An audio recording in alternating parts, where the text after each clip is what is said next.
Napoleon Bonaparte. Few names in history carry as much weight or as much controversy. To some, he was a military genius, a visionary reformer who reshaped Europe and laid the foundations of the modern world. To others, he was a tyrant, an ambitious conqueror whose insatiable hunger for power plunged millions into war and suffering.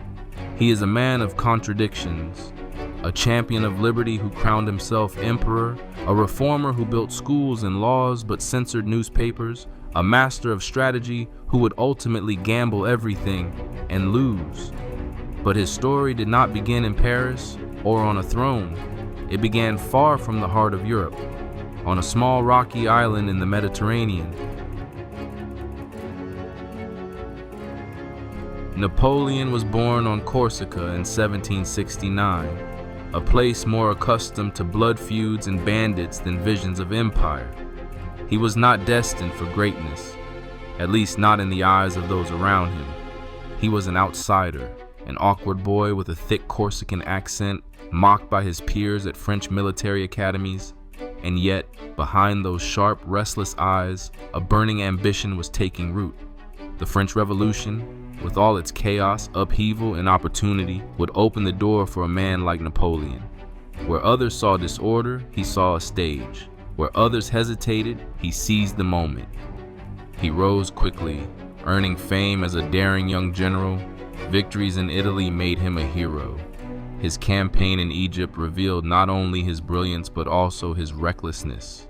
And when France teetered on the brink of collapse, Napoleon stepped forward. Through a coup d'etat, he seized control, declaring himself First Consul and soon after, Emperor of the French. From there, the world would never be the same. For a time, it seemed no power in Europe could withstand him. His armies marched across the continent, toppling dynasties, redrawing borders, and spreading his influence from Madrid to Moscow. At Austerlitz, he humbled the might of Austria and Russia in a single day. His Napoleonic code reshaped laws far beyond France, echoing into our modern world. But with glory came enemies, and with ambition came overreach. The very qualities that had fueled his rise, his relentless drive, his supreme confidence, would lead him into disaster. The cracks began in Spain with a brutal guerrilla war that drained French strength.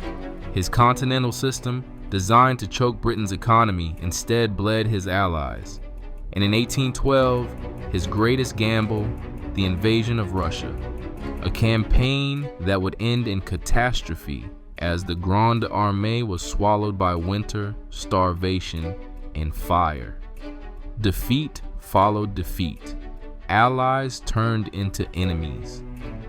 By 1814, the conqueror of Europe was forced to abdicate. Exiled to a tiny island, he seemed finished. But Napoleon was never a man to fade quietly into history. One final chapter remained, the 100 Days. His dramatic return, the March on Paris, the rallying of old soldiers who declared, "Vive l'Empereur," and finally, the Battle of Waterloo, the clash that sealed his fate. Exiled once more, this time to the lonely rock of Saint Helena in the Atlantic, Napoleon's empire was gone. But his legend, his myth, was only beginning. This is the story of Napoleon Bonaparte, from obscure Corsican outsider to Emperor of Europe, to a prisoner staring out at the endless sea, a story of ambition, brilliance, and downfall.